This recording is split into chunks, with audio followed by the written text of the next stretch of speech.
Good day, amazing viewers. Welcome to another time with the Sunday School Assemblies of God Nigeria.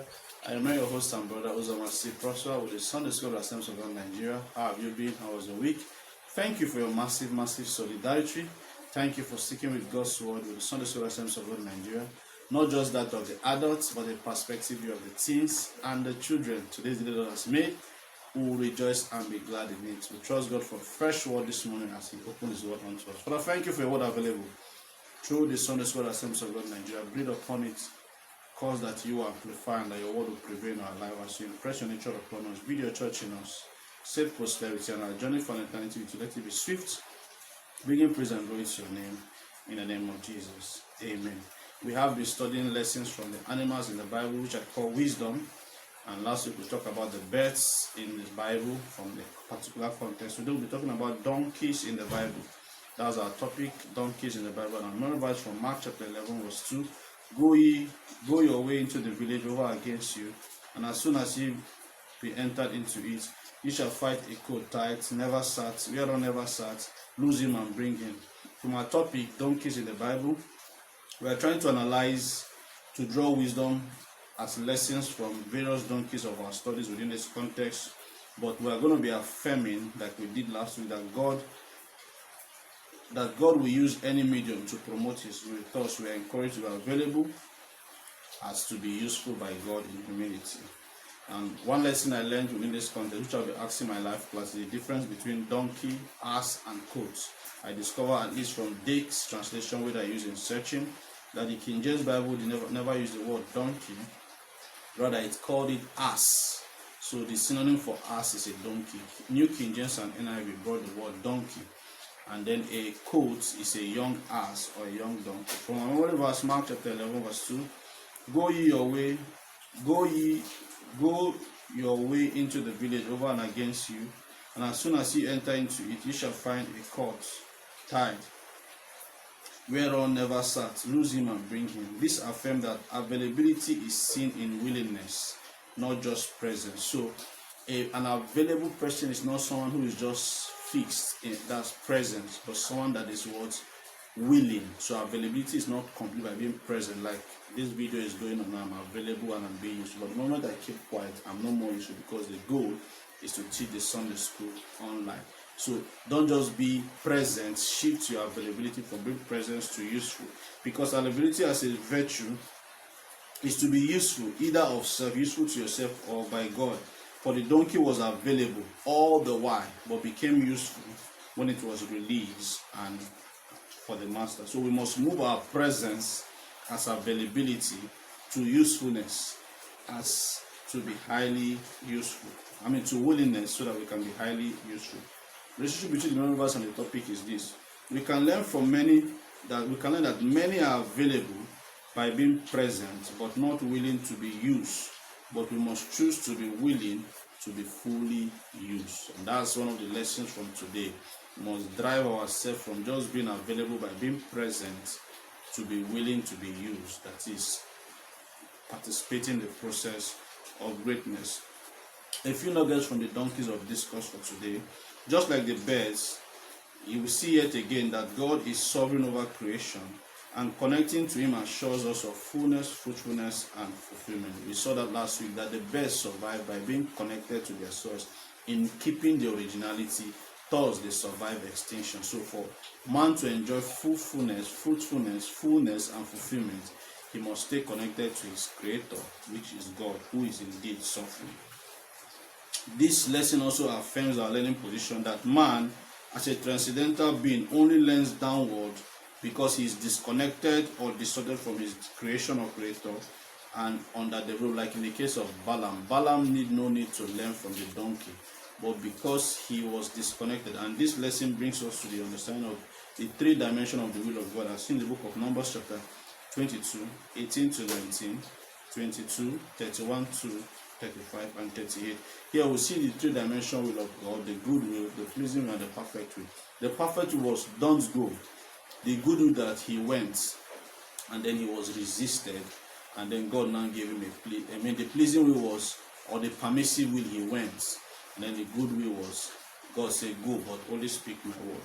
Just like the donkey, service leads to greatness, as in Saul's case, in searching for his father's missing donkey, only to get the throne.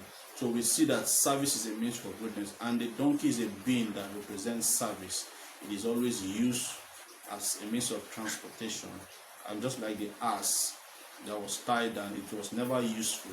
It was not known until Jesus rode on it, and it became the ass or the donkey that took the Savior. Donkeys are means for glorification only through service, like I just said, as in the case of Jesus at the triumphant entry.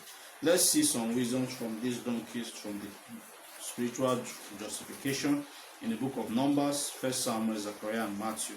We see that first, that the donkeys are vessels of ease. So as human beings, we should become embodiment of ease. People should come to us and find things better for their life. Numbers chapter 22, 28 to 30.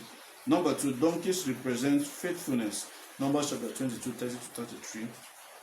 And this is expressed as loyalty. Loyalty here means faithfulness in aligned to the highest truth in principle, not person. The donkey was not loyal to Balaam. It was rather loyal to principle, because the donkey said, I should have thrown you off, but I diverted because I saw something resisting our movement. So it shows here that the donkey represents faithfulness.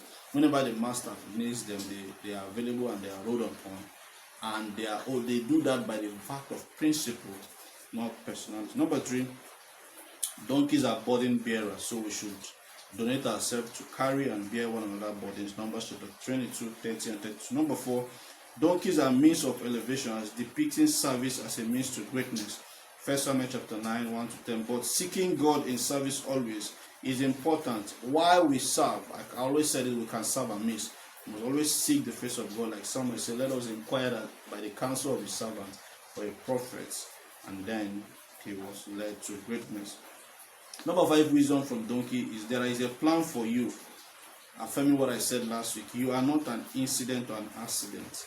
The donkey was tied for years and felt abandoned and wasn't in use.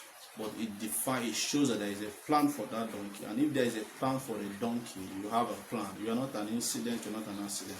You are an occasion of the Lord for fulfillment. And finally, number 6 wisdom from donkey. Donkeys affirm humility in service and triumph. Zechariah chapter 9, verse 9. For the teens are continuing in unsung heroes in scriptures, but this time we'll be talking about the desperation of unsung heroes as people who are eager for change despite challenge, pain, and opposition. So they will use this lesson as a springboard to inspire them to desire to be heroes.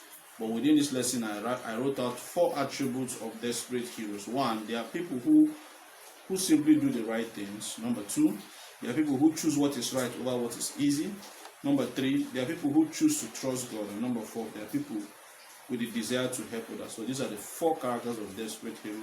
They do the right things over easy, they trust God, and they desire to help people. And then for the children, we'll be letting the children know the importance of treating others right, even those that are hard to love, and help them understand the concept of your neighbor that goes beyond the person of their next door.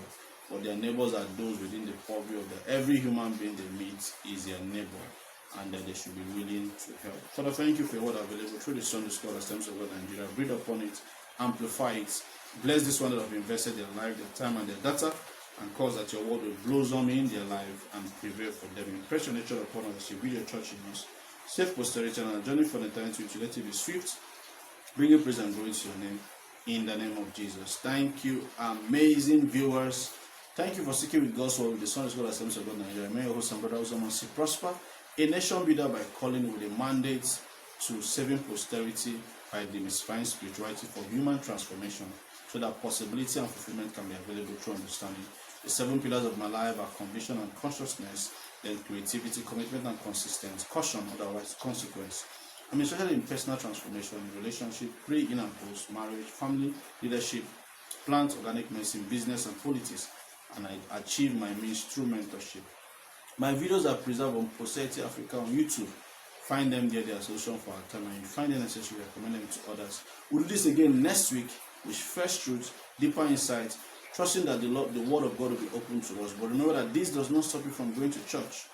is just but a foretaste of God. So because there's a blessedness of His presence, one with ourselves, as we enjoy God in a different dimension. Have a restful weekend, a great time in God's presence, and bye.